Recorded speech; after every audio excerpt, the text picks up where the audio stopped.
सरकार ने राजीव गांधी फाउंडेशन की जांच के आदेश दे दिए और इसके साथ ही राजीव गांधी चैरिटेबल ट्रस्ट और इंदिरा गांधी मेमोरियल ट्रस्ट की भी जांच के आदेश दिए गए। इन सभी की जांच इनकम टैक्स और मनी लॉन्ड्रिंग एक्ट के तहत होगी। अमित पांडे हमारे सहयोगी और जानकारी के साथ जुड़ चुके हैं। अमित, क्या जानकारी? देखिए, पिछले कुछ समय से राजीव गांधी फाउंडेशन के ऊपर आरोप लग रहे थे कि इनमें वित्तीय अनियमितता बढ़ती गई है पिछले 10 सालों के दौरान, और इसी के तहत तमाम एजेंसियां हैं वो जांच कर रही थी। तो इसके बाद अब ये निर्णय लिया गया कि इंटर मिनिस्ट्रियल ग्रुप का यहाँ पर गठन किया जाए, जो समन्वय का काम करेगा। अलग अलग एजेंसियाँ जो जाँच कर रही हैं, जो एजेंसियाँ जाँच कर रही हैं, इसमें ईडी है, इसमें इनकम टैक्स है, इसमें अन्य एजेंसियाँ हैं, और केंद्र सरकार का ये आदेश है। गृह मंत्रालय इसमें ये अब अमल कराएगा। तो एक बेहद महत्वपूर्ण आदेश है, और हम ये कह सकते हैं कि आने वाले कुछ समय में सरकार के इस कदम के बाद राजीव गांधी फाउंडेशन के ऊपर और ज्यादा शिकंजा कस सकता है। जी अमित, जिस तरीके से आप बता रहे हैं कि जांच के आदेश दिए गए हैं, क्या कमेटी बनाई गई है, किस तरीके से जांच होगी और किन किन दिशाओं पर जांच होगी, और ये भी तय है कि अब इस पर राजनीति भी हो जाएगी? क्योंकि हमने देखा जब ये मुद्दा उठा तो लगातार वार और आरोप और प्रत्यारोप का दौर भी शुरू हो गया था। देखिए, इस मामले के दो अलग अलग पहलू है। पहला तो राजनीति है, जाहिर सी बात है राजनीति होगी, कांग्रेस की ओर से इसके ऊपर से जवाब आना ही है। जहां तक एडमिनिस्ट्रियल प्रोसेस का सवाल है, जांच एजेंसियों का सवाल है, तो इस मामले में ईडी, इनकम टैक्स पहले से ही जांच कर रही हैं। इसके अलावा जो अन्य आरोप लगे हैं उन एजेंसियों ने भी, यहाँ पर अलग अलग और एजेंसियों ने भी जाँच शुरू कर दी है। तो कैसे इन एजेंसियों के बीच समन्वय होगा, इसके लिए केंद्र सरकार के आदेश के बाद इंटर मिनिस्ट्रियल ग्रुप का, यानी कि एक समूह का गठन हुआ है, एक ग्रुप का गठन हुआ है। वो कोऑर्डिनेट करेगा कि कैसे ये सारी एजेंसियां इन्वेस्टिगेट कर रही हैं, सारे काम ये ठीक हो रहे हैं।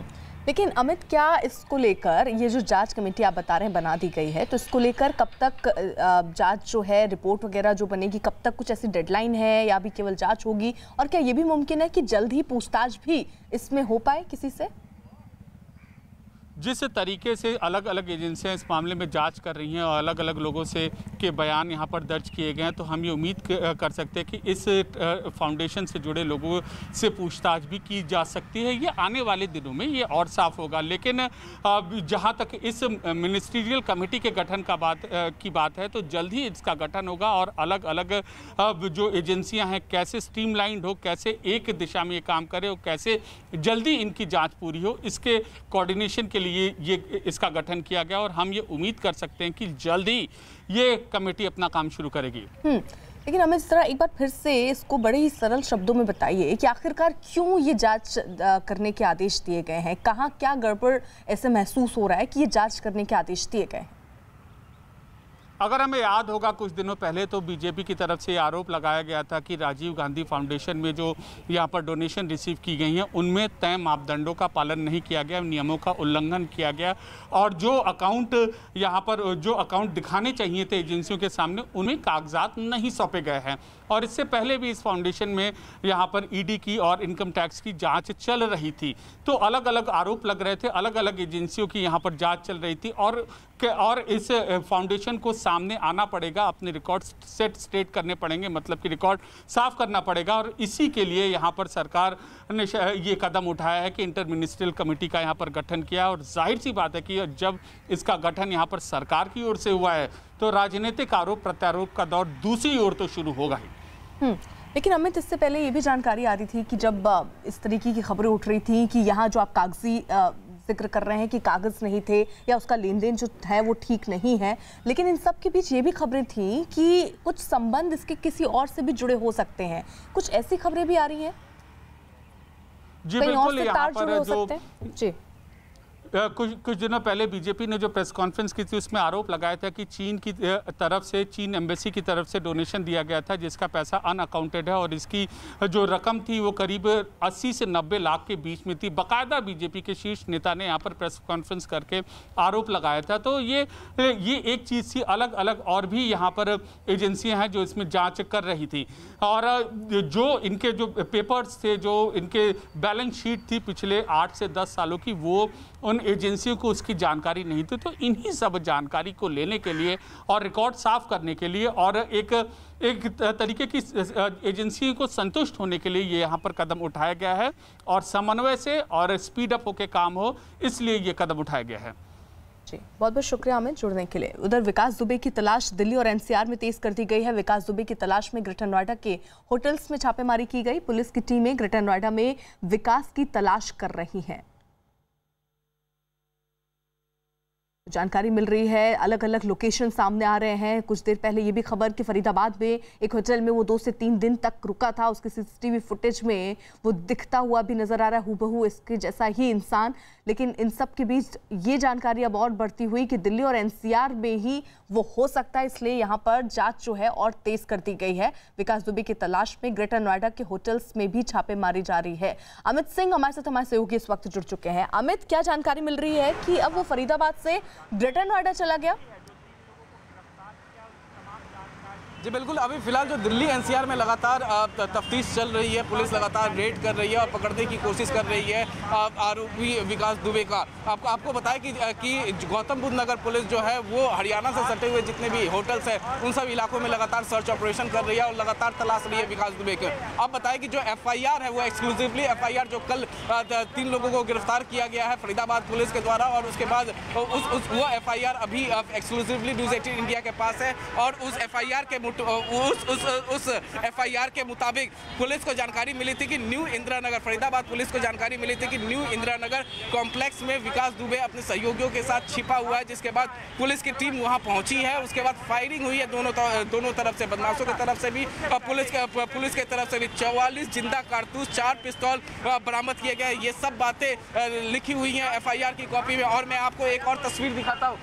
ये OYO Shri Sasaram guest house है और इसी गेस्ट हाउस के CCTV विजुअल में कैद हुआ है कि विकास दुबे जैसे ही कटकाठी वाला इंसान जो है अपने 2 सहयोगियों के साथ यहाँ पर पहुंचा हुआ था। विकास दुबे अपने 2 सहयोगियों के साथ यहाँ पर कमरा चाहता था और उसके बाद उसको जो अभी हमारे सूत्र बता रहे हैं कि जैसे ही उसे जानकारी मिली कि न्यू इंदिरा नगर कॉम्प्लेक्स में पुलिस पहुंच चुकी है और उसके बाद जो है वो वहां से फरार हो गया। मैं एक बार दोबारा आपकी बातचीत कराने की कोशिश करूंगा। यहाँ जिस वक्त विकास दुबे यहाँ पहुंचे हुए थे तो जो रिसेप्शन पर जो मालिक बैठे हुए थे रोमी, उनसे हम बातचीत करने की कोशिश करेंगे। रोमी यहाँ पर मौजूद है और जो ये तस्वीरें आप देख पा रही हैं इस वक्त, ये जो रिसेप्शन यहाँ पर है, इसी रिसेप्शन पर विकास दुबे रुके हुए थे। और ये जो CCTV आप देख पा रही है, इसी CCTV में विजुअल्स कैद हुए हैं। हालांकि बताया ये भी जा रहा है कि दिल्ली के किसी कोर्ट में, निचली अदालत में सरेंडर भी कर सकता है, इसलिए दिल्ली पुलिस भी मुस्तैद है। दिल्ली पुलिस भी लगातार कोर्ट के बाहर निगरानी कर रही है। सफेद पोशाक में दिल्ली पुलिस है कि विकास दुबे वहां सरेंडर ना कर पाए। ये बताइए कल दोपहर कितने बजे आया था विकास दुबे? सर 12:30 से 1 के बीच में। ठीक है अमित, मैं आ रही हूँ आपके पास। इसी बीच हमारे साथ कुछ और सहयोगी भी जुड़ गए हैं। राजीव सिंह लखनऊ से हमारे साथ, अमित गंजू कानपुर से हमारे साथ हैं। अमित सिंह जो हमारे साथ मौजूद ही थे फरीदाबाद से रिपोर्ट हम तक पहुंचा रहे थे, और मनोज शर्मा हमारे साथ आपसे थोड़ी देर में ही जुड़ जाएंगे। इसी बीच कानपुर मुठभेड़ केस में पुलिस ने विकास दुबे के एक साथी को मुठभेड़ के बाद गिरफ्तार कर लिया है। विकास दुबे के साथी का नाम शामू वाजपेयी बताया जा रहा है, जिसके ऊपर 25,000 का इनाम रखा गया। जानकारी के मुताबिक शामू वाजपेयी को पैर में गोली लगी और उसे अस्पताल में भर्ती कराया गया है।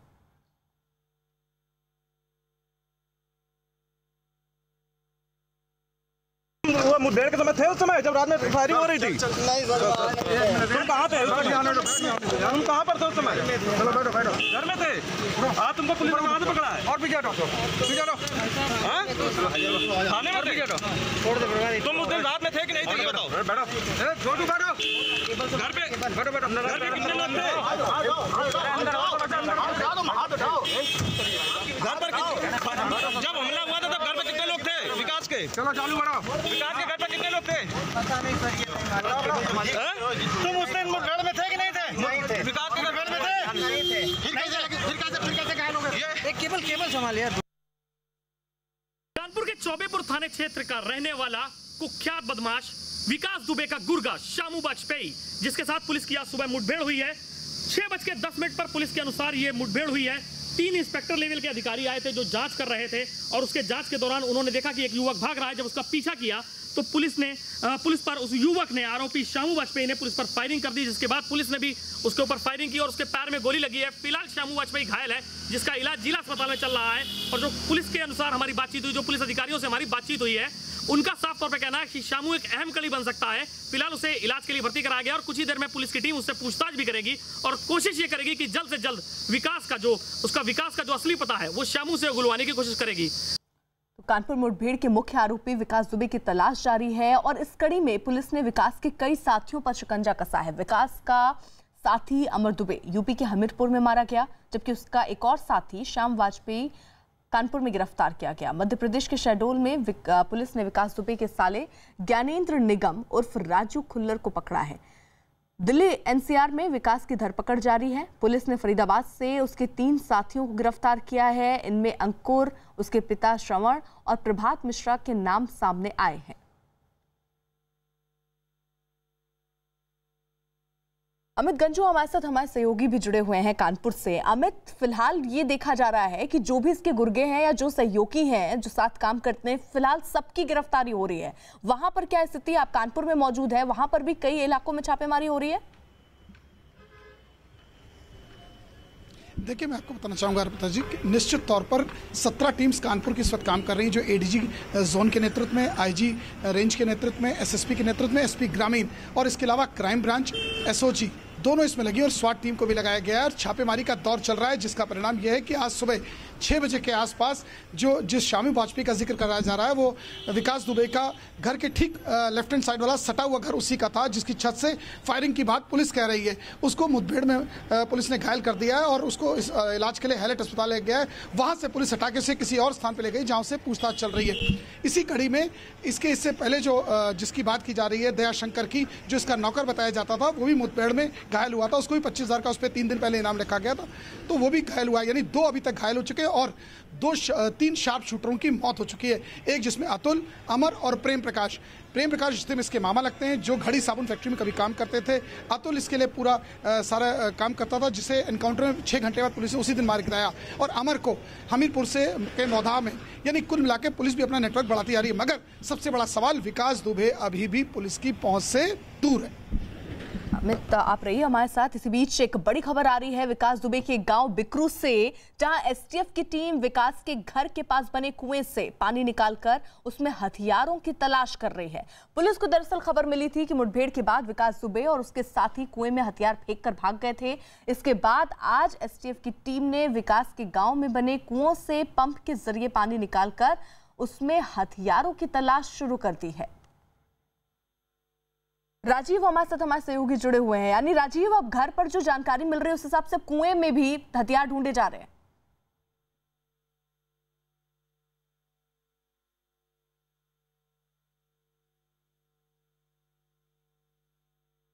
ये तस्वीर आप जो देख रहे हैं, ये उसी घर की, ये कुआं वहीं पर मौजूद था और ये बताया जा रहा है कि ये मुठभेड़ के बाद विकास और उसके जो साथी थे वो हथियार इसी कुएं में फेंककर वहां से फरार हुए थे। जिसके बाद एसटीएफ को जब जानकारी मिली तो टीम वहां पर पहुंच चुकी है। फिलहाल कुएं से पानी पहले निकालकर वहां हथियार होने के जो शक है उसके मद्देनजर तहकीकात हो रही है। हथियार को ढूंढा जा रहा है।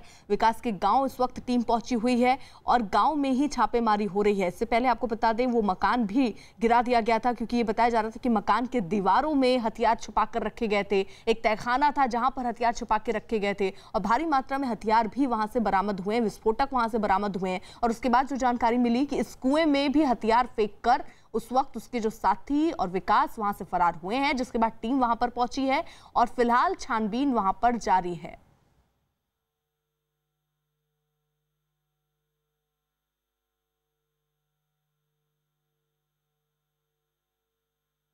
दो जुलाई को कानपुर में हुई मुठभेड़ के दौरान आखिर हुआ क्या था, इसके बारे में एक और चश्मदीद ने सिलसिलेवार कहानी बताई है। घटना के समय वहां मौजूद सिपाही अजय कश्यप ने क्या बताया, जरा सुनिए।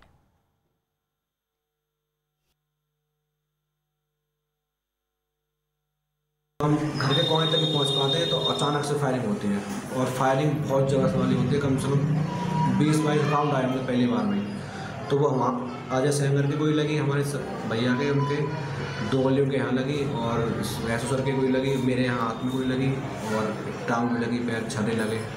तो हम बड़ी मुश्किल से, हमें एक आड़ सी दिखाई दी दीवार की, उस दीवार की आड़ लेके हमने थोड़ी कवरिंग फायरिंग की, कवरिंग फायर करते हुए, लेकिन हमें अंधेरा बहुत था, हमें बदमाश नहीं दिखाई दे रहे थे। तो बस हमने कवरिंग फायरिंग करते हुए हमने एक ट्रॉली खड़ी थी, वहाँ पे सबने ट्रॉली की आड़ ली, सर पे ले गए, फिर सबने हमें बुलाया, हम उनके पीछे गए, फिर एक टूटे से मकान में होते हुए फिर हम एक गली में आ गए। अब हमें ये नहीं पता था गली पार है नहीं है वो, तो भगवान की दुआ से वो गली पार थी, तो हम अपनी गाड़ी तक आ गए। तो सर ने सबसे पहले हमें अस्पताल पहुँचाने लगे। इस बीच बड़ी खबर आ रही है, फरीदाबाद में एक मकान में रुका था विकास दुबे, ये बताया जा रहा है, और उसके बाद जैसे ही टीम को जानकारी मिली थी वहां पहुंचे हैं विकास अपने साथी अंकुर के मकान में छिपा था, ये जानकारी मिल रही है। बड़ी खबर इस वक्त की कि विकास दुबे फरीदाबाद में छिपे होने से जुड़ी हुई ये बड़ी खबर। बताया जा रहा है कि फरीदाबाद के एक रिश्तेदार के मकान में ही विकास दुबे छिपा हुआ था। वहां जब पुलिस ने छापा मारा तो मकान के अंदर से प्रभात के साथ फरीदाबाद में अंकुर के मकान में ये छापा मारा गया। विकास के छिपे होने की खबर मिलने पर जब पुलिस वहां पहुंची तो मकान के अंदर से फायरिंग शुरू हो गई और इस कार्रवाई में विकास का साथी प्रभात पकड़ा गया है। घर से 4 पिस्तौल के साथ 44 कारतूस भी बरामद किए गए हैं। पुलिस ने भगौड़े विकास की मदद करने के आरोप में अंकुर और उसके पिता श्रवण को गिरफ्तार किया है। तो फरीदाबाद में विकास के होने का जो शक जताया जा रहा था कि एक रिश्तेदार जिसके घर पर वो रुका था, हालांकि वहां से कारतूस भी बरामद हुए हैं और साथ ही साथ गिरफ्तारी भी की गई है। जो लोग उसे पनाह दे रहे हैं उनको भी गिरफ्तार करके अब आगे की पूछताछ भी की जा रही है। बड़ी खबर इस वक्त की, हालांकि इससे पहले ये भी जानकारी मिल रही थी कि एक होटल में वो गया था जहां पर वो रुका था। हालांकि मैनेजर का कहना है कि 2 से 3 मिनट वहां रुका था। हो सकता है कि उसके बाद उसने रिश्तेदार से कांटेक्ट किया हो अपने और उस रिश्तेदार के घर चला गया हो जहां पर वो रुका हो, जिसकी जानकारी बाद में पुलिस को जब लगी है। फिलहाल पुलिस वहां तहकीकात करने पहुंची और वहां पर पुलिस को हथियार भी बरामद हुए। विकरू गांव से हमारे साथ हमारे सहयोगी सौरभ इस वक्त जुड़ चुके हैं। सौरभ, क्या जानकारी मिल रही है? वहां पर अभी थोड़ी देर पहले वो तस्वीरें भी देख रहे थे कि टीमें वहां पर पहुंची थी और ये कहा जा रहा है कि एक कुआं है जिसमें हथियार फेंककर साथी और विकास भागे थे।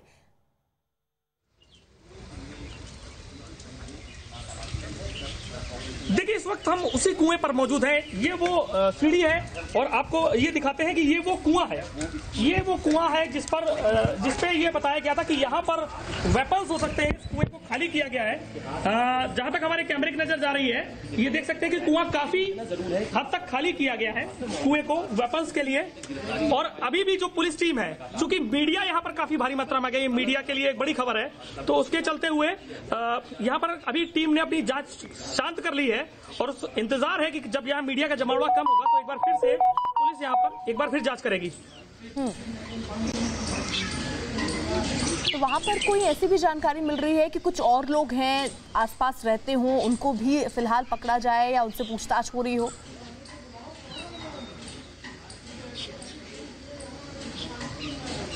देखिए, साफ तौर पे जब ये पूरा मामला हुआ उसके बाद कई गांव में कुंडी लग गई, कई गांव में ताले लग गए। उसके बाद घरों में एकदम एक पूरे इलाके में सन्नाटा सा छा गया था। पहले ये इस तरीके का अंदाजा लगाया जा रहा था कि ये शायद लोग डरे सहमे हैं, लेकिन ये ऐसा नहीं था। जब पुलिस ने जांच की तो छतों से पुलिस को कहीं वेपन्स मिले, कहीं बम मिले। और अभी भी जो पुलिस की टीमें हैं, लगभग 3 टीमें यहाँ पर अभी भी जांच कर रही हैं। लोगों के घर में, जिनके घर में कुंडियां हैं, उनके घर को कुंडियां खोल के अंदर पुलिस जाती है। लेकिन पुलिस इस पूरी जांच से मीडिया को काफी दूरी बना रखी हुई है।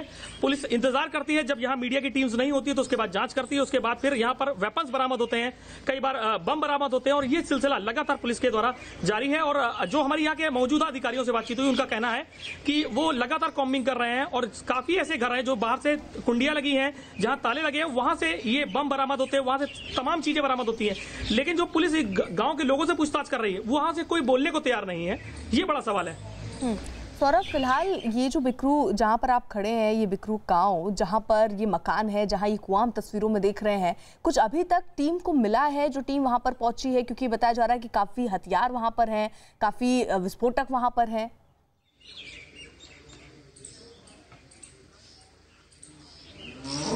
देखिए, देखिए, शुरुआत में ही जिस तरीके से हमने जिक्र किया था कि जो इसका पुराना मकान था वहां पर एक तहखाना बना हुआ है जिसके अंदर से कहीं ना कहीं उसमें वेपन्स और अन्य चीजें बरामद हो सकती हैं। और जब इस मकान को गिराया गया उसके बाद अगले ही दिन यहां से इस तहखाने से वेपन्स के साथ साथ बारूद भी बरामद की, सब कुछ बरामद पुलिस ने किया। और अभी भी ये पुलिस के लिए जांच का विषय है। चूंकि देखिए मकान को ध्वस्त कर दिया गया है तो कहीं ना कहीं इनके मन में डर भी है कि अंदर अगर बारूद होता है तो कहीं कोई घटना ना हो जाए। तो पूरी तरीके से जब पुलिस पुख्ता हो जाती है, हर एक पहलू को समझ करके पुलिस वहां कदम रखती है, हर एक पहलू को देखते हुए। आप कह रहे हैं पुराना मकान, तो क्या ये 2-3 मकान इस गांव में इसके थे, अब वहां पर भी तलाशी हो रही है? ये कुआं जहां पर है वो कौन सी जगह है?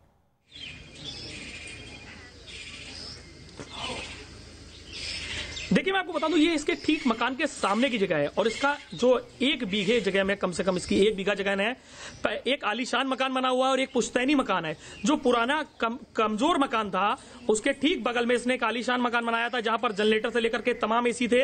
और कहा यह जाता है कई सत्ताधारी जब आते थे तो इस मैदान में उनके लिए पूरी व्यवस्था की जाती थी और उनको खाकीधारी अधिकारी जो थे वो उनको सुरक्षा देते थे। और वहां पर ये पीछे ही हमारे वो मकान है जिसको ध्वस्त किया गया और उसके ठीक सामने ये कुआं है जहां पर वेपन्स की बात की जा रही है। ठीक है सौरभ, बहुत बहुत शुक्रिया आपका। उधर यूपी के हमीरपुर में विकास दुबे के साथी का एनकाउंटर भी किया गया है। एसटीएफ ने विकास दुबे के साथी अमर दुबे को मार गिराया है। अमर दुबे कानपुर मुठभेड़ में विकास दुबे के साथ शामिल था। एसटीएफ ने अमर दुबे के मारे जाने की जगह से कारतूस और पिस्टल बरामद किए हैं। मुठभेड़ में एक इंस्पेक्टर और एसटीएफ के 2 जवान भी घायल हो गए हैं। बताया जा रहा है कि अमर दुबे यूपी से भागकर मध्य प्रदेश जाने की फिराक में था। अमर दुबे को मार गिराए जाने के बाद अब उसके दूसरे साथियों की तलाश की जा रही है।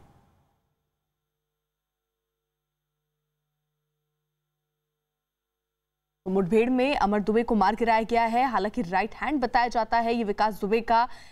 एसटीएफ की एक बड़ी कार्रवाई से कहेंगे और इसी के साथ साथ उन साथियों को भी खोजा जा रहा है जो विकास दुबे के संपर्क में थे या उसका काम किया करते थे। इसी लिहाज से पूछताछ भी हो रही है और छापेमारी भी हो रही है। अभी हाल में एक विभत्स घटना हुई थी कानपुर में जिसमें कि कई पुलिसकर्मियों को मार दिया गया था। ये उसमें मुख्य अपराधी था। कानपुर पुलिस द्वारा जो मुकदमा दर्ज किया गया है उसमें विकास दुबे के बाद जो जारी की गई लिस्ट थी उसमें सबसे ऊपर इसी का नाम था। आज थाना मौदाहा पुलिस टीम को और साथ में एसटीएफ की टीम को ये सूचना मिली थी कि अमर दुबे नाम का एक व्यक्ति जिसने कि कानपुर में पुलिसकर्मियों पर फायरिंग की थी और हत्या की थी, वो उसका मूवमेंट यहाँ पे हुआ है। इस सूचना पर थाना मौदाहा की टीम और एसटीएफ की टीम द्वारा घेराबंदी की गई तो इस व्यक्ति ने पुलिस टीम पर फायरिंग की जिसमें कि हमारे एसएचओ मौदाहा को गोली लगी और एक एसटीएफ के कांस्टेबल को गोली लगी। जो जवाबी कार्रवाई की गई उसमें ये व्यक्ति घायल हुआ। इसे यहाँ से हॉस्पिटल भेजा गया। हॉस्पिटल में इसे अभी कुछ देर पहले सूचना मिली है कि मृत घोषित कर दिया गया है। यहाँ पे हमारी फील्ड यूनिट उपस्थित है। यहाँ से सारे साक्ष्य जो हैं एकत्रित किए जा रहे हैं। इसके पास से एक ऑटोमेटिक वेपन मिला है जिससे कि इसने फायरिंग की है और एक बैग भी पड़ा हुआ मिला है। फॉरेंसिक टीम हमारी यहाँ पे आ रही है और हम लोग इसमें और विस्तृत जांच करा रहे हैं। गांव में भी पूछताछ करवाई जा रही है कि यहाँ पे ये किसके साथ था, किसने इसको शरण दी थी। हमारी कई टीमें अभी गांव में भी लगातार पूछताछ। क्या मिला इसके पास से मौके से?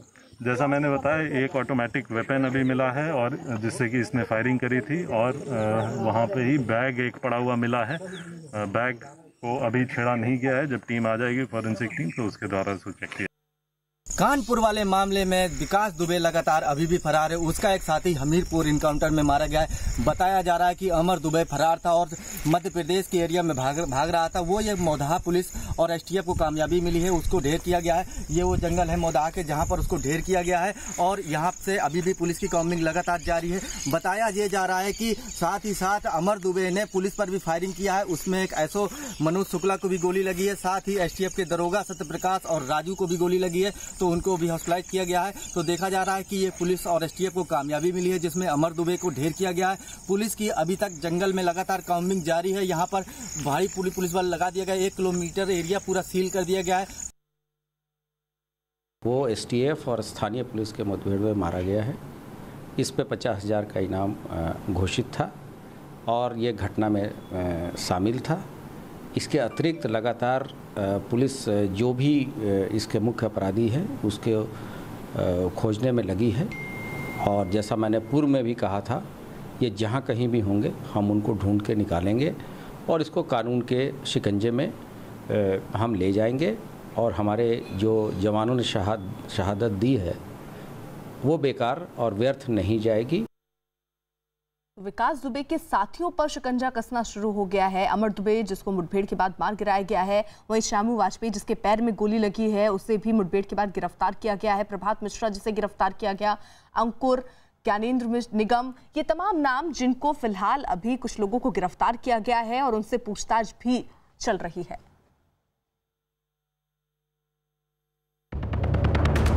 केंद्र सरकार ने राजीव गांधी फाउंडेशन की जांच के आदेश दे दिए। खबर है कि हरियाणा के फरीदाबाद से गैंगस्टर विकास दुबे फरार हो गया। फरीदाबाद में विकास दुबे एक रिश्तेदार के घर छिपा था। कानपुर कांड के मुख्य आरोपी विकास दुबे की 5 राज्यों में तलाश जारी। विकास दुबे के साथी अमर दुबे को एसटीएफ ने यूपी के हमीरपुर में मार गिराया। कानपुर से विकास दुबे का दूसरा साथी शामू वाजपेयी मुठभेड़ के बाद पकड़ा गया। देश में कोरोना मरीज बढ़कर 7,42,000 से ज्यादा हो गए। गलवान घाटी की ताजा तस्वीरें में चीन की सेना पीछे हटी हुई दिखाई दी। अमेरिका वर्ल्ड हेल्थ ऑर्गेनाइजेशन से आधिकारिक तौर पर अलग हो गया। पुंछ में पाकिस्तान की गोलाबारी में एक महिला की मौत हो गई। 21 देशों के करीब 90 तबलीग के लोगों की दिल्ली के साकेत कोर्ट में आज पेशी होगी। अमेरिका ने छात्रों के लिए वीजा नियमों में थोड़ा बदलाव किया। गुजरात के पोरबंदर में आई बाढ़ के बाद एनडीआरएफ ने रेस्क्यू ऑपरेशन चलाया। मुंबई में प्लाज्मा डोनेशन सेंटर का सचिन तेंदुलकर ने उद्घाटन किया। मुंबई में आज फिर हाईटाइड की चेतावनी, करीब 5 मीटर लंबी लहरें उठ सकती हैं। वेस्टइंडीज और इंग्लैंड के बीच आज पहला टेस्ट मैच होगा। सचिन समेत तमाम क्रिकेटर्स ने सौरभ गांगुली को जन्मदिन की बधाई दी। अमरनाथ गुफा में मंत्रोच्चार के साथ आरती की गई। अब बात गुजरात की। गुजरात के पोरबंदर में एक आदमी बाढ़ के पानी में बह गया। भारी बारिश के बाद वहां बाढ़ का पानी पूरे इलाके में भर गया, जिसमें एक आदमी फंस गया। आदमी जिस जगह खड़ा था वहां हर तरफ पानी ही पानी नजर आ रहा था और पानी का बहाव इतना तेज था कि उसे पार करना बेहद मुश्किल था। लेकिन फिर भी आदमी ने हिम्मत दिखाते हुए रास्ते को पार करने की कोशिश की, लेकिन थोड़ी दूर तैरने के बाद आदमी पानी के बहाव में फंस गया और पानी की लहरें उसे अपने साथ बहाती ले गई। इस दौरान कुछ लोग पीछे खड़े थे जो लगातार आवाज देकर आदमी को रोकने की कोशिश करते रहे, लेकिन आदमी ने किसी की बात नहीं मानी और मदद का इंतजार करने की जगह उसने रास्ता पार करना बेहतर समझा और इसी कोशिश के दौरान वो पानी के तेज बहाव में फंस गया।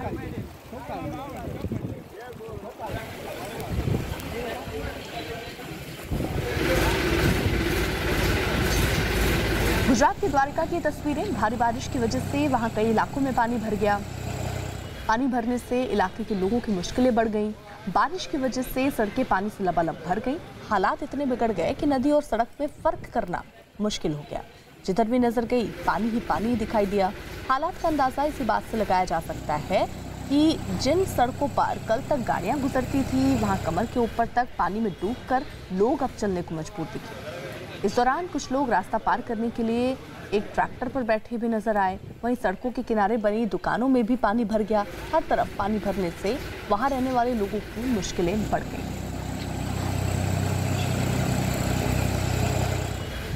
गुजरात के द्वारका के संभालिया इलाके में लगातार बारिश हो रही है, जिसकी वजह से बाढ़ जैसे हालात अब दिख रहे हैं। पूरे इलाके में पानी ऐसे भर गया कि मानो वहां कोई नदी बह रही हो।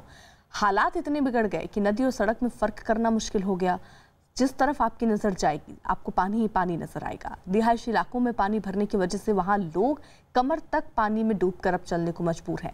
बताया गया कि बारिश और बाढ़ की वजह से वहां कई जगहों पर पेड़ गिर गए, जबकि एक पुराने मकान की दीवार भी गिर गई। वहीं गुजरात के द्वारका में भारी बारिश और बाढ़ से लोगों की मुश्किलें बढ़ गईं। वहां कई इलाकों में बाढ़ का पानी भरने के बाद लोग बेहद परेशान नजर आए। बाढ़ का पानी रिहायशी इलाकों में ऐसे बह रहा है मानो कोई तेज नदी वहां पर रफ्तार के साथ बह रही हो। जहां तक नजर गई पानी पानी आपको दिख रहा होगा और रफ्तार जरा देखिए आप कितनी तेज, और इसी के बीच में से लोगों को निकलना पड़ रहा है क्योंकि लोगों की मजबूरी है। घर से अगर आप बाहर निकलते हैं तो सड़क की जगह ये पानी आपको नजर आएगा और इस पानी के ही बीच से अब लोग निकलने को मजबूर हैं। वहीं जरा गुजरात के द्वारका की एक और तस्वीर देख लीजिए। भारी बारिश का असर वहां कई इलाकों में दिखाई दे रहा है। भानवड़ इलाका पूरी तरह से पानी में डूबा नजर आ रहा है। जहां तक नजर है सिर्फ और सिर्फ पानी आपको दिख रहा होगा। पानी का रफ्तार भी आपको बहुत तेज नजर आ रहा होगा। सड़क पर पानी ऐसे बह रहा है मानो कोई नदी तेज रफ्तार में बह रही हो। सड़क के किनारे मौजूद कुछ झोपड़ियां पानी में डूबी नजर आई। वहीं रिहायशी इलाकों में पानी भरने से लोगों की मुश्किलें और बढ़ गई। गुजरात के पोरबंदर की भी तस्वीर देख लीजिए। वहां पर भी भारी बारिश हो रही है बाढ़ के बीच। हालांकि एनडीआरएफ की टीमें लोगों को बचाने के लिए जुटी हुई हैं। हालात ये हो गए हैं कि जहां तक नजर है सिर्फ और सिर्फ पानी नजर आ रहा है। लोगों के मकान डूबते हुए नजर आ रहे हैं। कई मवेशी इस पानी में फंसे हुए नजर आ रहे हैं, जिन्हें भी निकालने की कोशिश एनडीआरएफ की टीम के द्वारा की जा रही है। कई जगहों पर बिजली के खंभे जो हैं वो गिर गए हैं, जिसके कारण अब और दिक्कत लोगों के सामने पेश आ रही है। और इन सब के बीच एनडीआरएफ की टीमें वहां मुस्तैद हैं लोगों को सुरक्षित जगहों पर ले जाने के लिए। गुजरात के पोरबंदर की एक और तस्वीर। वहां पर भारी बारिश हो रही है। बाढ़ का असर वहां कई इलाकों में देखने को मिल रहा है। अलग अलग जगहों की तस्वीरें हम आपको दिखा रहे हैं कि गुजरात में क्या स्थिति है। भारी बारिश की वजह से वहां मधुवंती जो नदी है वो उफान पर है, जिसकी वजह से नदी का पानी अब जो निचले इलाके हैं वहां तक पहुंच चुका है। पानी भरने की वजह से हर तरफ पानी ही पानी नजर आ रहा है और इसी पानी के बीच अब लोग रहने को मजबूर हैं। दिक्कत ये भी है कि कई जगहों पर बारिश अभी हो रही है, जिसकी वजह से पानी का जो स्तर है वो और ज़्यादा बढ़ता जा रहा है और इस स्तर के साथ लोगों की मुसीबतें, उनकी दिक्कतें भी बढ़ती जा रही हैं। वहीं गुजरात के कच्छ की भी ज़रा तस्वीर देख लीजिए। वहाँ पर भी भारी बारिश हो रही है, जिसकी वजह से वहाँ सूखे पड़े झरनों में पानी बह रहा है, जिसके बाद पालर धूना झरने से पानी काफ़ी तेज़ रफ्तार में गिरता दिखा। कच्छ में पिछले 2 दिनों से भारी बारिश हो रही है, जिसकी वजह से आसपास के इलाकों में पानी भर गया। बताया गया कि बारिश के मौसम में हर साल पालर धूना झरने में ऐसे ही पानी बढ़ जाता है, जिसके बाद वहाँ पर्यटकों की भीड़ जुट जाती है।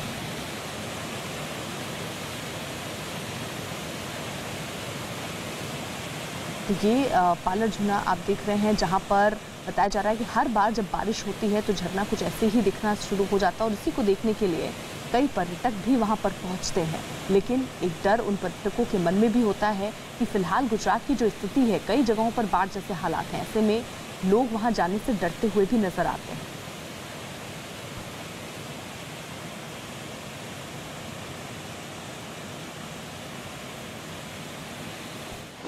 गुजरात के कच्छ और सौराष्ट्र में पिछले कई दिनों से भारी बारिश हो रही है। मौसम विभाग के मुताबिक अभी यहाँ के लोगों को राहत नहीं मिलने वाली है। मौसम विभाग की अगर माने तो अगले कुछ और दिन सौराष्ट्र और कच्छ में भारी बारिश हो सकती है, जिसकी वजह से लोगों की मुश्किलें और बढ़ सकती हैं। पिछले 2 दिन से ही सौराष्ट्र और कच्छ में पूरे सीजन की करीब 27% बारिश हो चुकी है, जिससे आप अंदाज़ा लगा सकते हैं कि बारिश वहाँ कितनी ज़्यादा हो रही है। तो उत्तराखंड की तस्वीर, जहां चंपावत में भारी बारिश की वजह से शारदा बांध जो है उसके गेट खोल दिए गए। पानी भरने की वजह से वहां शारदा बांध में पानी का जलस्तर काफ़ी बढ़ गया, जिसके बाद खतरे को देखते हुए बांध के कुछ गेट खोल दिए गए। बांध के गेट खुलने के बाद पानी काफ़ी तेज़ रफ्तार में निकला और निचले इलाकों में भर गया। इसके बाद जहाँ तक नजर गई वहाँ सिर्फ और सिर्फ पानी ही पानी नजर आया।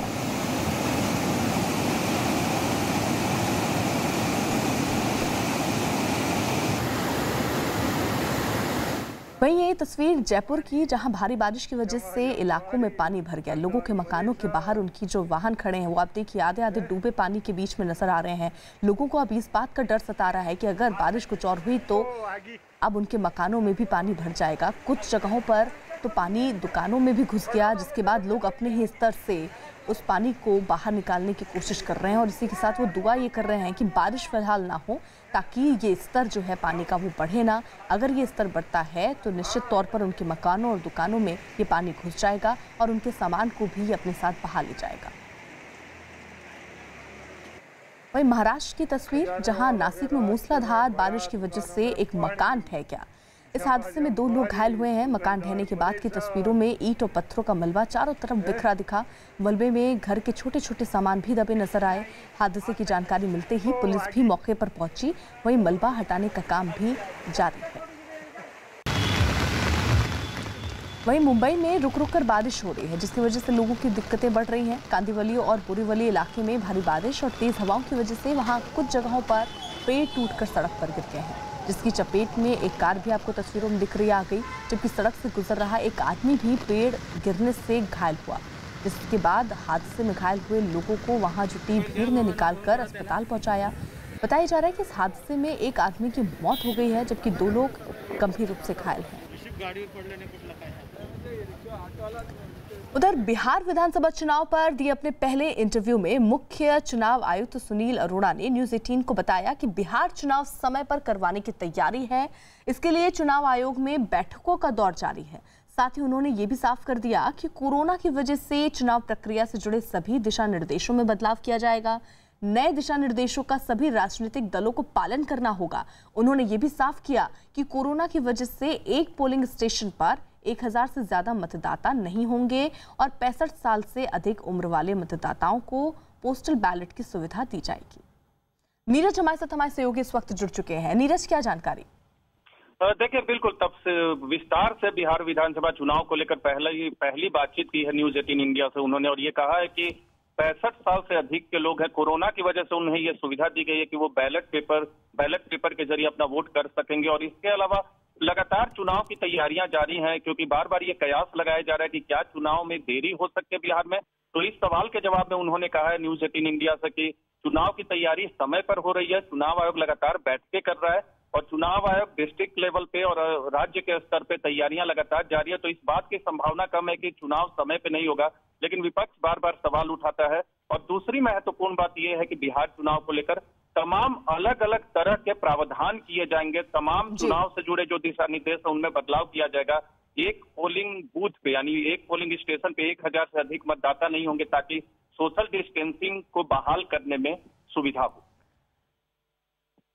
बिहार में कोरोना संकट के बीच विधानसभा चुनाव कराए जाने पर आरजेडी नेता तेजस्वी यादव ने सवाल उठाए और नीतीश सरकार को निशाने पर लिया, जिस पर जेडीयू ने पलटवार किया। लाशों के ढेर पे चुनाव कराना चाहते हैं, लोगों को मार करके चुनाव कराना चाहते हैं। अब जो सुनने में आ रहा है, अब रैली करेंगे ये लोग, एक एक हफ्ता रैली करेंगे। इन चीजों को कौन सुधारेगा? आखिर इतनी जल्दबाजी है क्यों चुनाव की? कौन सा घबराहट है? क्या मुख्यमंत्री को डर सता रहा है कि राष्ट्रपति शासन में चुनाव ना हो जाए? बिहार मर रहा है, हाहाकार मचा रहा है, ये उनका रिपोर्ट है। तेजस्वी जी, विधानसभा चुनाव में एक बड़ी हार की तरफ आपकी पार्टी और आपका अलायंस बढ़ रहा है और आप बेहद डरे हुए एक राजनेता की तरह व्यवहार कर रहे हैं। लाशों पर सियासत का आरोप हमारे दल और हमारे अलायंस पर आप लगाते हैं, लेकिन आपके परिवार का इतिहास इन्हीं लाशों पर सियासत करके 15 वर्षों तक बिहार पर राज करने का रहा है। लेकिन आपको पता है कि आपका और आपकी पार्टी का सुपड़ा पूरी तरह से बिहार की जनता इस बार साफ कर देगी। इसलिए तरह तरह के तर्क और बहाने और घटिया आरोप आप बढ़ने की लगातार कोशिश कर रहे हैं। तो सर्बिया की राजधानी बेलग्रेड में दोबारा लॉकडाउन लागू करने के सरकार के फैसले के खिलाफ लोग सड़कों पर उतर आए हैं, जिसके बाद वहां घोड़ों पर सवार होकर पहुंचे सुरक्षा कर्मियों ने प्रदर्शनकारियों को खदेड़ दिया।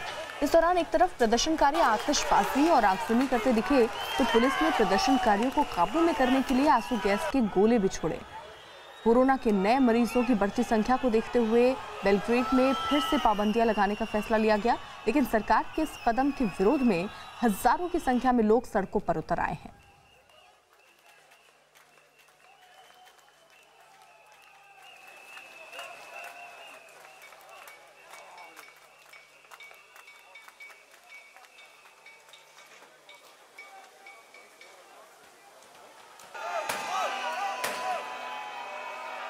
तो दोबारा लॉकडाउन लागू करने को लेकर दरअसल ये लोग नाराज हैं और सड़कों पर उतरे हुए हैं। हालांकि सुरक्षाकर्मी जो हैं इन प्रदर्शनकारियों को हटाने में जुटे हुए हैं। और इसी बीच आपको बता दें, एक बड़ी खबर आ रही है। बड़ी खबर ये कि विकास दुबे पर इनाम बढ़ाकर अब 5 लाख कर दिया गया है।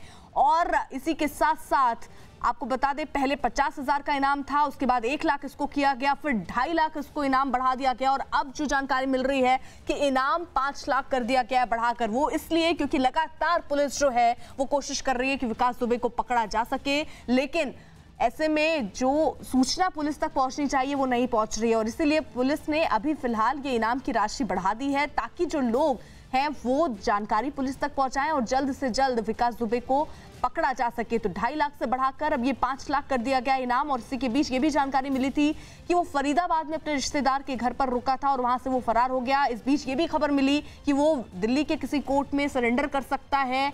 फिर ये जानकारी कि उसके और रिश्तेदार हैं जो उसको पनाह दे रहे हैं। तो फिलहाल इन सारे पहलुओं पर जांच की जा रही है और अभी जो जानकारी मिल रही है वो ये कि 5 लाख का इनाम अब उस पर कर दिया गया। यानी अगर कोई भी उसकी जानकारी, उसकी सूचना पुलिस तक पहुंचाता है तो उसे 5 लाख का इनाम दिया जाएगा। ऐसा कहा गया है क्योंकि लगातार पुलिस जो है वो कोशिश कर रही है कि विकास दुबे को पकड़ा जाए, लेकिन अभी तक उसमें कामयाबी हासिल नहीं हुई है और इसीलिए अब ये इनाम की राशि बढ़ा दी गई है। और इसी के साथ साथ जगह जगह पर विकास दुबे के पोस्टर्स भी लगाए गए हैं, बड़े बड़े पोस्टर्स लगाए गए हैं ताकि लोग इसको पहचाने और अगर कोई इसे देखता है तो जल्द से जल्द पुलिस तक इसकी जानकारी पहुंचाए। 5 दिन से वो फरार है, कोशिश लगातार हो रही है कि उसको पकड़ा जाए। हालांकि कई जगहों पर पुलिस की छापेमारी हुई, फरीदाबाद भी पुलिस पहुंची, लेकिन पुलिस के पहुंचने से पहले ही विकास जो है वो वहां से निकल चुका था, फरार हो चुका था, जिसके बाद अब पुलिस जो है वो इनाम की राशि बढ़ाती हुई नजर आ रही है। कानपुर केस का मास्टरमाइंड है विकास दुबे, जिसको पकड़ने के लिए अलग अलग जगहों पर छापेमारी हो रही है। कई टीमें बनाई गई हैं जो अलग अलग जगहों पर छापेमारी करके उसके साथियों को, उसके गुर्गों को पकड़ रही हैं ताकि और भी जानकारी विकास दुबे से जुड़ी हुई मिल पाए और उसे जल्द से जल्द गिरफ्तार किया जा पाए।